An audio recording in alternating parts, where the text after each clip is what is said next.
Assalamualaikum warahmatullahi wabarakatuh.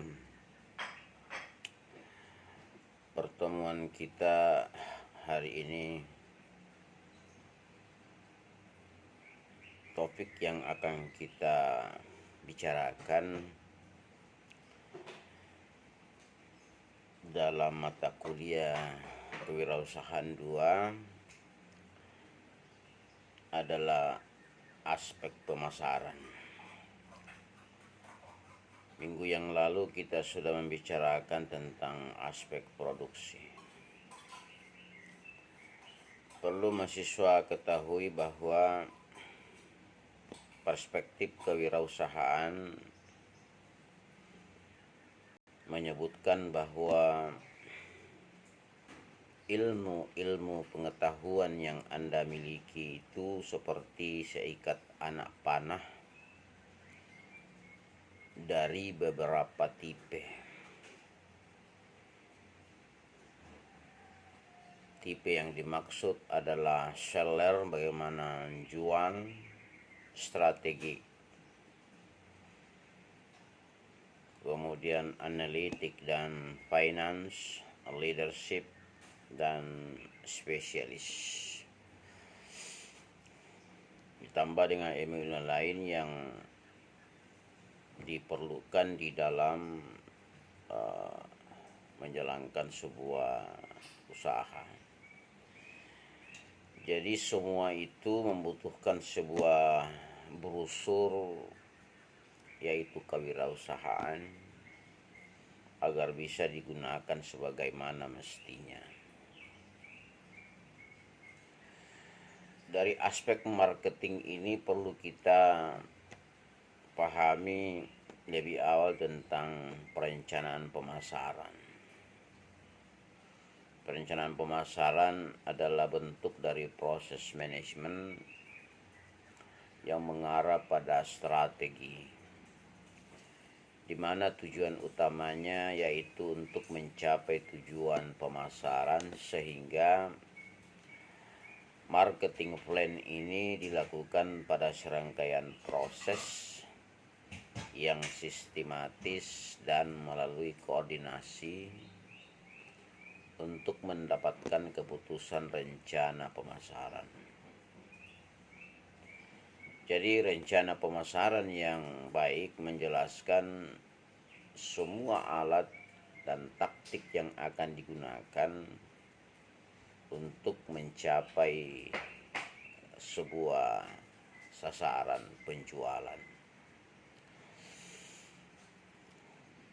Jadi siapa yang ingin membelinya, taktik apa yang digunakan untuk menghasilkan prospek yang menghasilkan yang disebut dengan penjualan. Permasalahan yang sering dihadapi koperasi dan UKM adalah tidak dapat menentukan target pasar yang benar. Itu dapat terjadi ketika bisnis sudah mulai berjalan, tetapi target pasar belum dapat ditentukan. Hal ini dapat mengakibatkan bisnis yang dijalankan mati di tengah jalan. Nah, oleh sebab itu ada 5 cara efektif menentukan target pasar untuk bisnis UKM. Yang pertama adalah tentukan siapa konsumen Anda. Dalam hal ini kita harus melihat dari segi geografi. Artinya segmen ini merupakan pengelompokan target market share-nya berdasarkan suatu lokasi atau wilayah.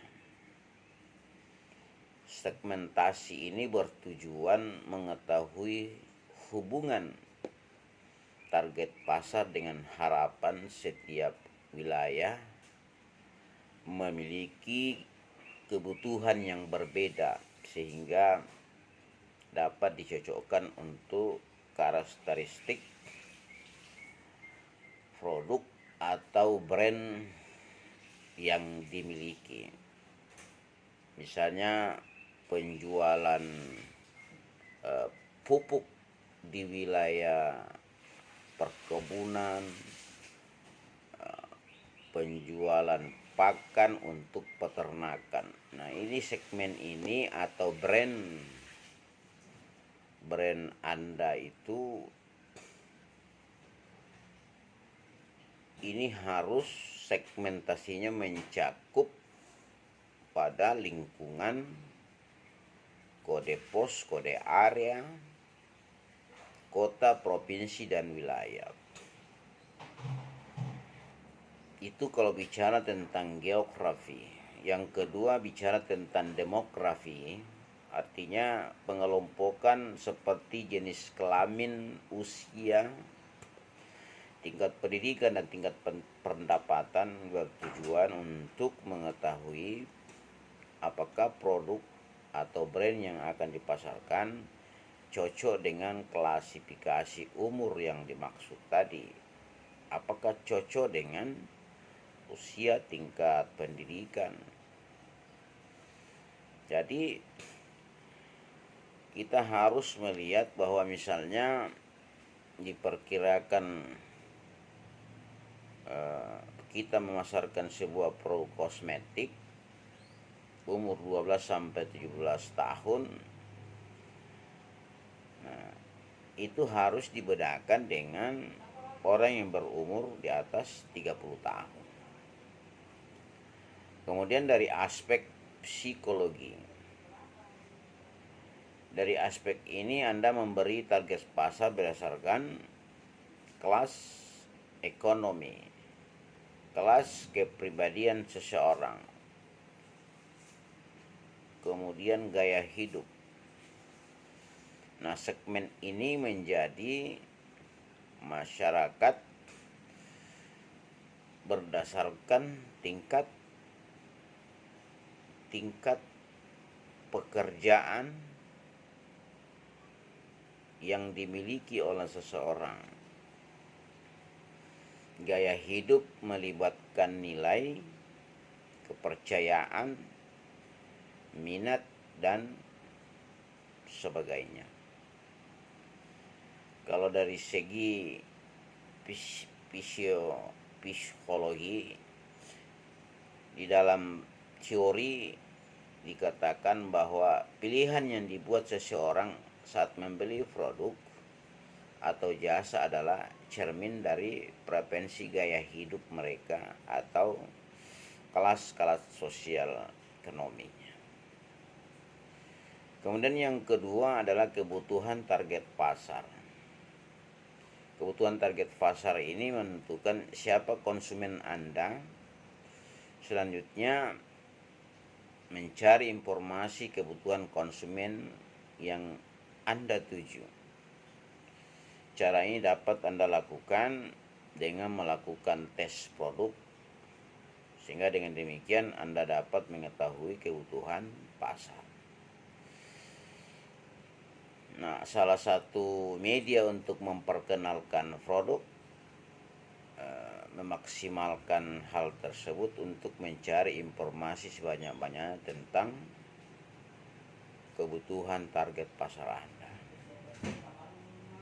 Kemudian setelah itu evaluasi target pasar. Kemudian yang keempat, tentukan strategi pemasaran. Nah, setelah itu evaluasi respon pasar. Nah, itu semua yang perlu dipahami di dalam aspek perencanaan pemasaran ini. Nanti saudara baca penjelasan dari apa yang saya sebutkan tadi melalui WhatsApp yang saya akan kirimkan. Nah, pada pertemuan nanti kita akan lebih ke dalam lagi, akan membicarakan tentang